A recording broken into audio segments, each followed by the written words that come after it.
Mesdames et messieurs, bon après-midi. Il est 13h à Edea, c'est dans la Sanaga maritime. Bienvenue à cette édition de la mi-journée sur Canada International.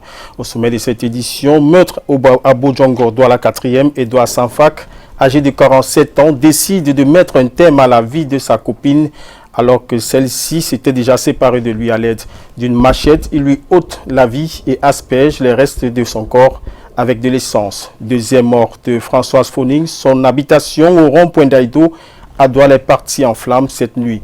Consternation au sein de sa famille, le bilan fait état d'importants dégâts matériels.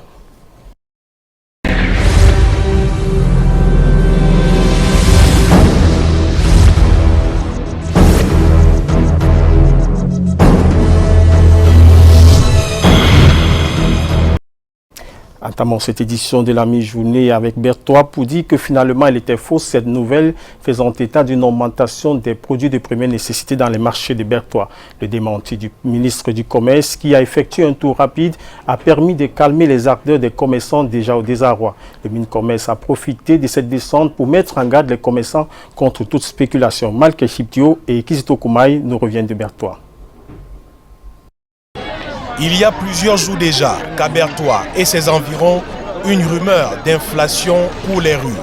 Et dans ce qui s'apparente à un sabotage, tout y passe. Comme partout ailleurs, on parle des prix non réglementaires du poisson, de la viande de bœuf, de riz, de la farine, dont une supposée pénurie circule dans la ville. Nous approvisionnons la région en achetant chez des importateurs au niveau de Douala et chez des industriels aussi.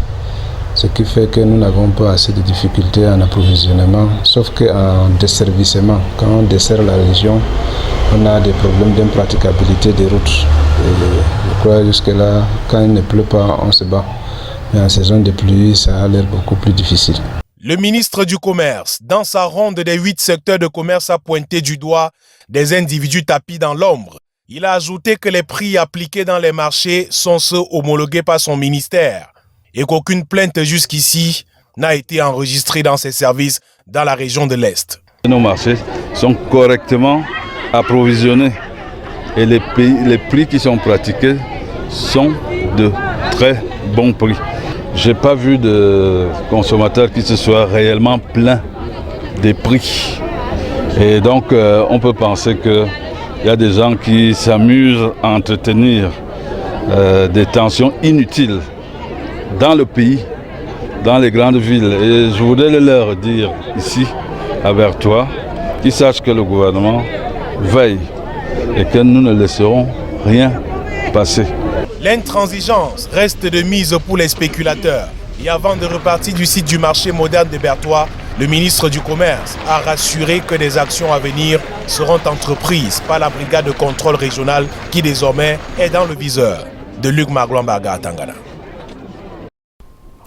Toujours en économie, entrant en vigueur le 1er mars dernier, le nouveau règlement des échanges en zone CEMAC était sur la table des acteurs de banques et autres opérateurs économiques. L'objectif ici était non seulement d'éclairer les acteurs de la nouvelle réforme, mais aussi de présenter les avantages de cette réforme. Patrick Guagna et Lutin Djomo étaient assistés aux travaux. Comprendre la nouvelle réglementation d'échange dans la CEMAC, le triptyque BEAC Banque Client, se penche sur cette problématique ce jeudi 4 avril, au cours d'une rencontre APCAM, secteur privé JICAM. 11% des chefs d'entreprise membres du JICAM déclarent que l'accès aux devises est aujourd'hui l'un des thèmes majeurs de leurs préoccupations. Et à l'évidence, aucune amélioration n'est perceptible depuis lors. Les délais d'exécution de transfert beaucoup plus longs, de 2 à 3 jours, on est passé à 2 semaines, voire plus de 4 mois pour certaines transactions. Des coûts supplémentaires sont enregistrés et portent sur les taux de commission de transfert, les taux d'achat des devises et divers frais bancaires. L'objectif principal de cette rencontre vise à avoir des éclaircissements sur la nouvelle réglementation d'échange. Il était question de répondre à un certain nombre de problèmes liés aux avoirs extérieurs des États et puis au rapatriement des recettes d'exportation puisque beaucoup d'opérateurs avaient eu des pratiques indélicates, y compris même des intermédiaires agréés, avec des pratiques peu orthodoxes. Le président de l'Association professionnelle des établissements de crédit du Cameroun, en abrégé APECAM, prône le renforcement du climat de confiance entre la Banque centrale et ses clients. Tous les acteurs, aussi bien les clients, les banques, que la Banque centrale devraient participer fortement à l'appropriation de cette nouvelle réglementation pour qu'ensemble on rebâtisse, conforte les avoirs extérieurs de la zone. Les agents économiques, y compris les intermédiaires agréés, disposent d'un délai de 6 mois à compter de la date d'entrée en vigueur du présent règlement pour se mettre en conformité avec les dispositions de celui-ci. Mesdames et messieurs, l'information de la mi-journée sur Canada International, c'est aussi avec nos studios de Yaoundé. Nous attend là-bas Delphine Fonko. Bon après-midi Delphine Fonko. Chalitor, bon après-midi, mesdames, messieurs, bon après-midi. Suite aux chiffres donnés par certaines organisations non gouvernementales au sujet des tensions sociopolitiques dans le nord-ouest et le sud-est Cameroun, le ministre de l'administration territoriale a fait une sortie hier, question de faire le point de la situation. Face à la presse, Paul Atangandi est revenu sur le plan d'assistance humanitaire. Karel Bezatiatoya et Serge Alonzebou nous en disent davantage. La situation humanitaire dans les régions du nord-ouest et du sud-ouest au Cameroun est sous contrôle. Confirmation faite par le ministre de l'administration territoriale ce 4 avril à Yaoundé. Paul Atangandi faisait alors le point face aux hommes de médias. Le représentant du gouvernement annonce qu'il y a 152 000 déplacés internes dans les deux régions. Plus de 75 000 familles ont déjà été secourues dans le cadre de ce plan d'action humanitaire lancé par le chef de l'État. Des dons sont encore disponibles en stock pour plus de 100 000 familles déplacées. Ce sont là les données réelles contenues dans le premier rapport. Après 8 mois d'activité, contrairement aux chiffres fallacieux annoncés par certaines ONG. Lorsque les chiffres des déplacés internes sont gonflés, on pourra aussi, les ennemis de la nation voudront donner l'impression, par exemple, que avec 400 000, 500 000 déplacés internes, le gouvernement serait incapable de gérer cette situation. Et ils vont appeler à des interventions, par exemple, que le HCR international ou l'ONU viendra nous aider à encadrer ces populations que nous n'arrivons pas à encadrer. Voilà le danger. Donc c'est-à-dire piétiner la souveraineté du Cameroun à travers des faux rapports. Et c'est ça que le gouvernement ne peut pas accepter. C'est justement pour éviter d'en arriver là que le gouvernement travaille en étroite collaboration avec nos forces de défense et de sécurité. L'armée donne des médicaments, l'armée distribue des denrées alimentaires, l'armée construit même des camps où les centres d'homicide fixes peuvent habiter provisoirement en attendant d'être casés quelque part. Paul Atangandi précise en outre que l'aide des partenaires doit être encadrée dans un cadre légal défini par le gouvernement. Il a par la suite permis aux hommes de médias de voir de plus près l'entrepôt dans lequel sont stockés les dons encore disponibles.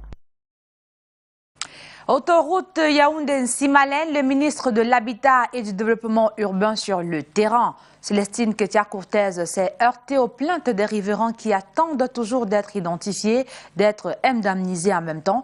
Le patron de l'Habitat et du Développement urbain promet de trouver une solution immédiate à ces préoccupations. Harshabasek Yedna, Michel Foucault. Les travaux de construction de l'autoroute Yaoundé-Nsimalen causent des problèmes dans les quartiers et les résidents se plaignent. Le lycée d'Ahala, lui aussi, est concerné, mais le ministre de l'Habitat et du Développement urbain prête l'oreille à toutes les différentes complaintes. Un site provisoire, c'est un espace où on peut mettre des poteaux. Et je vous avais dit, l'entreprise s'était engagée. En 3-4 jours, on fait quelque chose de provisoire pour que les enfants y aillent. Vous pensez qu'il y a du mal à trouver un espace où on peut faire 4 poteaux et puis aménager? Des plaintes justifiées ou non, souvent les habitants déplorent la situation dans laquelle ils se trouvent. Une indemnisation a été pourtant donnée, mais certains la refusent, justifiant qu'elle n'est pas à la hauteur de la valeur estimée de leur maison. Mais alors, la situation devient un peu plus délicate. Ce monsieur, qui a été reconnu, excusez-moi de le dire, par son épouse, cette attitude irrévérencieuse, une commission vient, on la couvre d'invectives, on ne veut même pas se mettre à la disposition de la commission pour se faire identifier. Il les a rabroués, ce monsieur. Il les a rabroués. Et puis, il a poursuivi de manière ostentatoire les travaux, passant outre la DUP et tout ce qu'il y avait, et qui imposait que tout s'arrête. L'autoroute Yaoundé-Simalène est en marche. Les habitants et les autorités, toutes les parties concernées se mettent la main dans la main pour trouver des solutions satisfaisantes pour tous. Et l'achèvement de la construction de l'autoroute Yaoundé-Simalène mènera sans doute à l'émergence du Cameroun à l'horizon 2035. Les parlementaires consultés en vue de la planification de la deuxième phase de cette vision, le ministre de l'économie, de la planification et de l'aménagement du territoire a tenu à faire le point avec les élus de la nation pour la période 2010-2018 avant d'énoncer les défis de la deuxième phase prévue pour couvrir jusqu'en 2035. Les travaux présidés par le vice-président de l'Assemblée nationale, Hilarion Eton, visait aussi l'amélioration du climat des affaires qui conditionne le taux d'investissement au Cameroun. On parle autre chose dans la suite du 13h. On parle société, assassinat d'un expatrié, 4 présumés suspects aux arrêts. Le corps sans vie de Christophe Réby Egger, architecte de nationalité française, a été retrouvé le 25 février dernier dans son appartement à Soa, banlieue de Yaoundé. Les enquêtes ouvertes ont permis de mettre la main sur 4 individus, bourreaux présumés de la victime. Ils ont été présentés à la presse hier en présence de nos reporters Arnaud Gueffak et Luc Vendon. Ils sont 4 jeunes gens, 4 têtes crépues de tueurs présumés.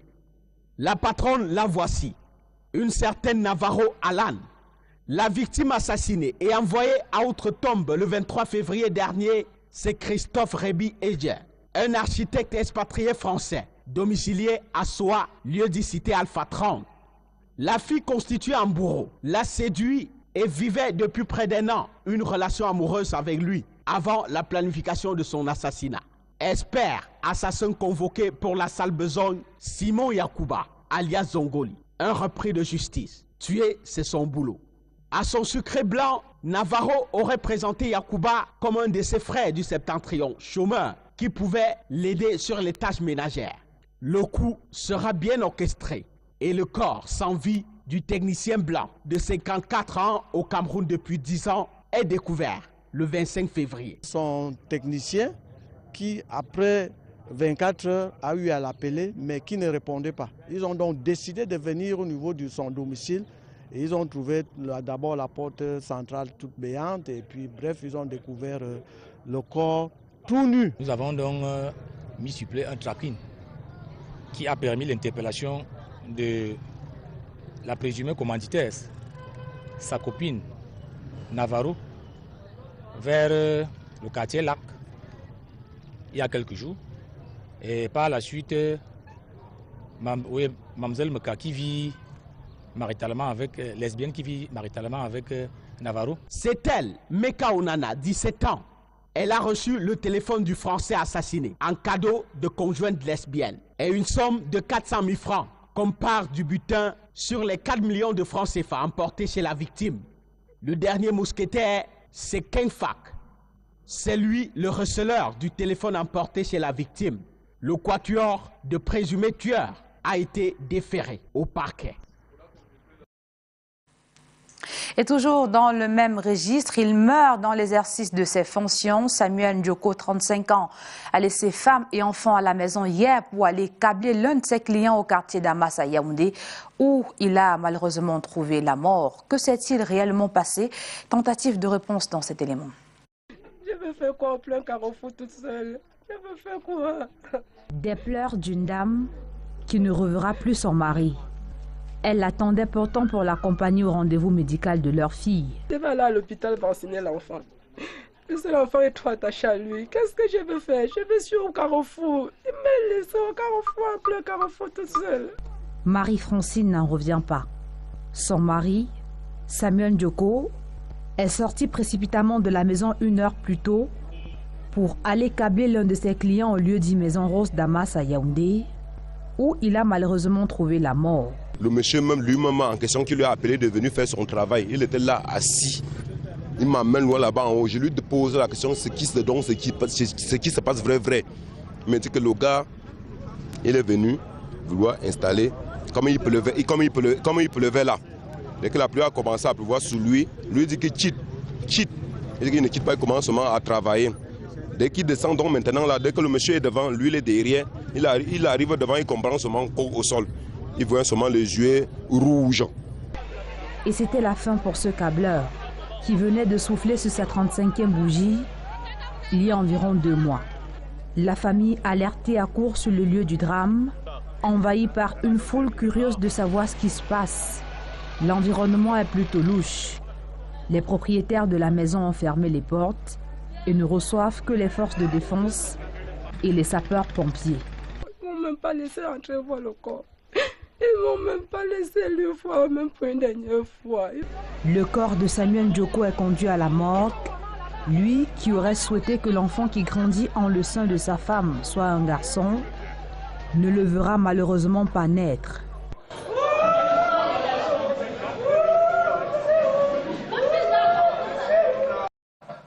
Et dans la suite du 13h, on parle de la foire aux démences qui se tient à Douala avec vous, Robert Chalitok. Merci Delphine Fonkou, mais nous allons d'abord faire un tour du côté de Fogué pour dire que Sylvain Simon Ouandjanvoula est son oncle depuis l'âge de 4 ans. Il joue régulièrement aux xylophones, élève au cours moyen première année. Le jeune garçon est devenu incontournable et s'attire l'admiration de nombreux fans de la musique rythmée du Mindjang à la paroisse Notre-Dame de Fatima. Accompagné tous les dimanches de son père, Ouandjanvoula s'est approprié cet instrument avec maestria et Ambroise Fogué l'a suivi pour nous. Je m'appelle Ouandjanvoula Sylvain Simon. J'ai 8 ans. Il est jeune, il est vrai, mais Pierre Corneille, au XVIIe siècle, n'avait-il pas fait dire à Rodrigue dans le Cid qu'aux hommes bien nés, la valeur n'attend point le nombre des années.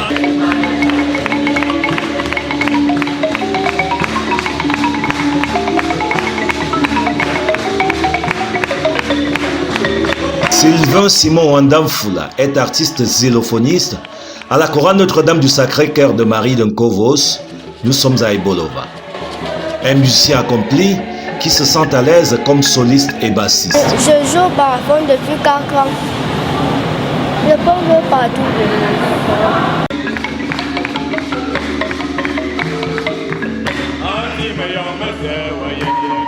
Vous avez des difficultés pour le qualifier? Appelez-le simplement virtuose. C'est la définition que la langue française donne à une personne d'une qualité exceptionnelle. Je joue au balafon depuis l'âge de 4 ans et actuellement il a 8 ans. Et nous rendons grâce au Seigneur parce qu'il utilise ce talent-là pour louer le Seigneur. Parce que ceux qui viennent en réalité, pour certains c'est pour le voir, mais ils finissent par adhérer à la prière. Comment un enfant a pu apprendre la musique au point de devenir incontournable en 4 années seulement? Il est bien vrai que je lui apprenais certaines choses au départ, mais dire que j'ai fait de lui, je dis bien jouer comme ça, non. Il écoute ce que je joue, quand je ne suis pas là, il reprend. Et il a continué comme ça jusqu'au suite. J'ai commencé, mon père était en train de fabriquer.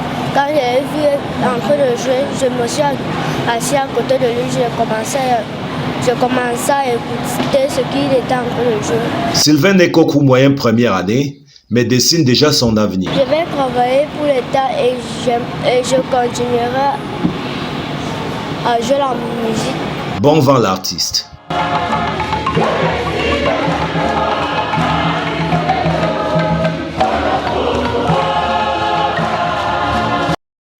Faisons un tour maintenant vers la 5e édition de la foire aux semences qui bat actuellement son plein à Douala. Les exposants venus des GIC et autres bassins agricoles du littoral mettent en exergue les semences améliorées pour non seulement encourager la production en qualité et en quantité. Monique Naossi et Henri Tinda nous reviennent du site. Joseph Fongan est séduit par l'exubérance des feuilles de manioc et par la taille de la tubercule tout à côté. Il n'hésite pas à se procurer la sémence chez les producteurs. Elle m'a demandé de mettre la sémence au contact, du manioc au contact du sol. C'est-à-dire que je laisse toujours au contact du sol en arrosant chaque fois, jusqu'au jour où je veux utiliser. Nous sommes à la foire des semences à la Chambre d'agriculture de Douala. Et voici la sémence de l'igname Ghana, une variété de ce féculent qui se consomme sous diverses formes.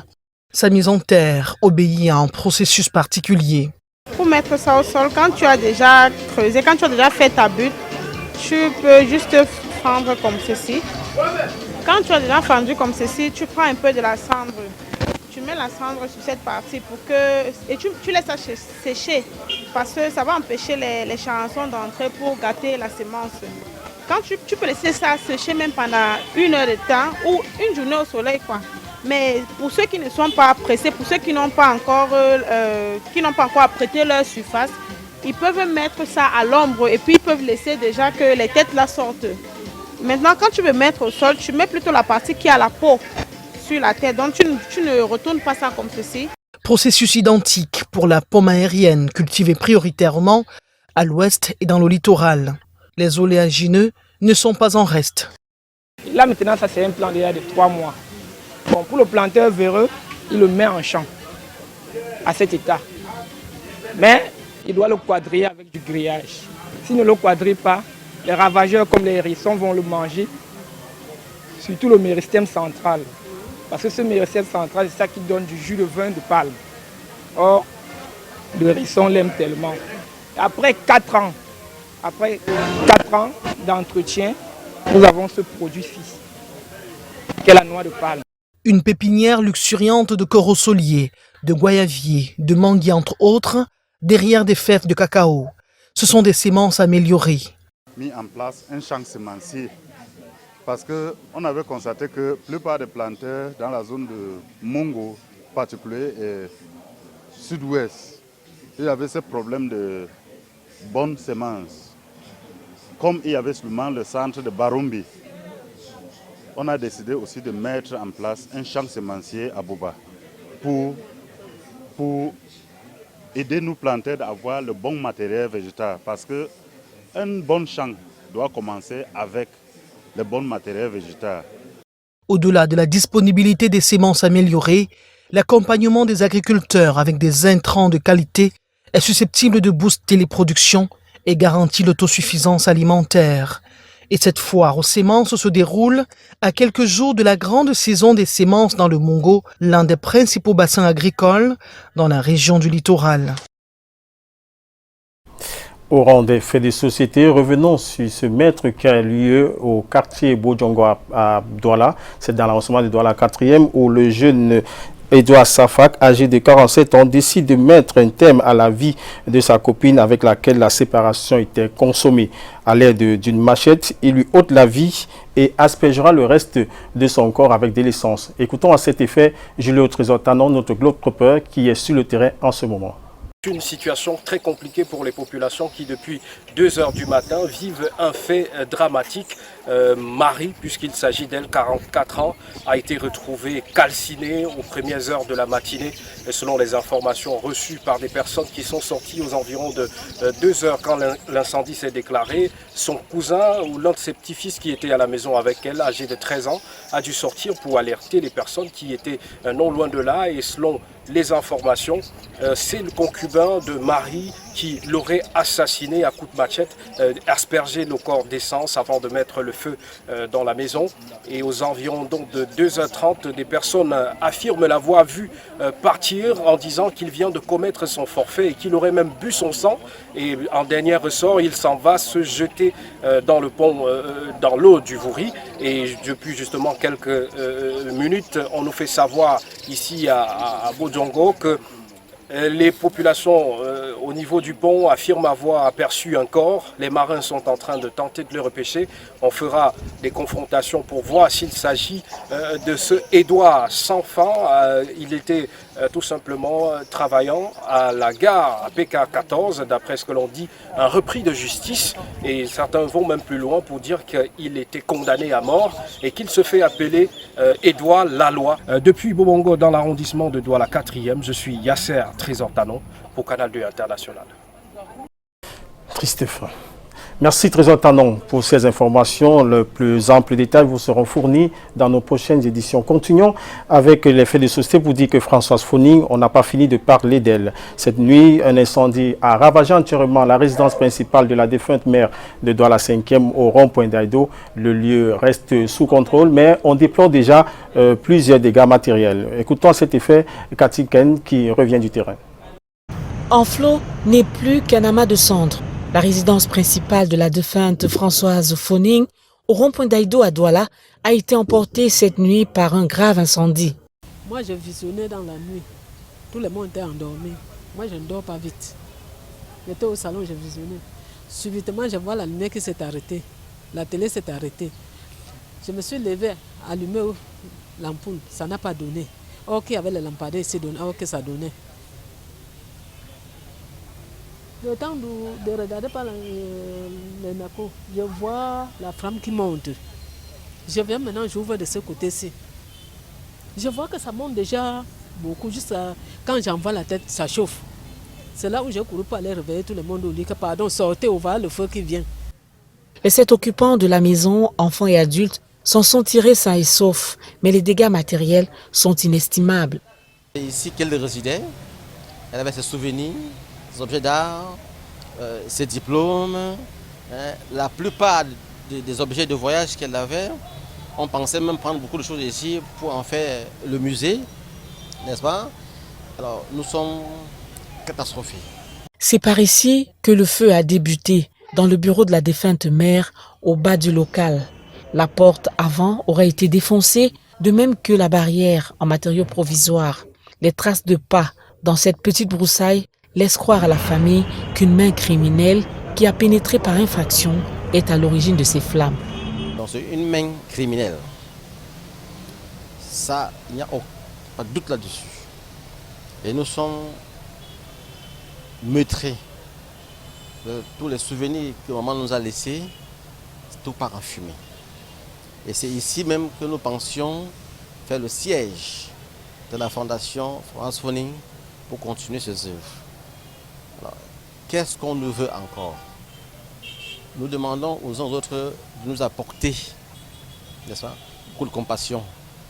4 ans à peine qu'on a prié pour son repos, voilà qu'encore les tristes souvenirs nous reviennent encore en mémoire dans nos cœurs.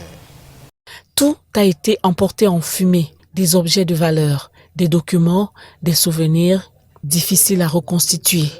Un projet de fondation en gestation depuis son décès devait voir le jour et c'est ce local qui devait en être le siège. Ça fait 30 ans que nous sommes au rond-point à Enflot. À peine 4 ans, on vit en paix, en harmonie avec tout le monde au rond-point. On ne peut pas imaginer, n'est-ce pas, qu'un matin, tout Enflot, n'est-ce pas, irait en fumée. La douleur est profonde pour les enfants de l'ex-maire de Douala 5e qui entendent porter plainte tout en étant conscients de la convoitise que suscite cet endroit dans la ville de Douala. La dette concédée à cet espace n'ayant pas été entièrement épongée, le fils aîné annonce des pourparlers avec la SRC et l'État pour cet espace qu'il n'entend céder sous aucun prétexte. Mesdames et messieurs, c'est avec ce fait de société que nous mettons un terme à cette édition de la mi-journée sur Canada International. Merci de nous avoir prêté vos oreilles, vos yeux, surtout votre attention. Bon après-midi à tout le monde, bon week-end à tous. Au revoir.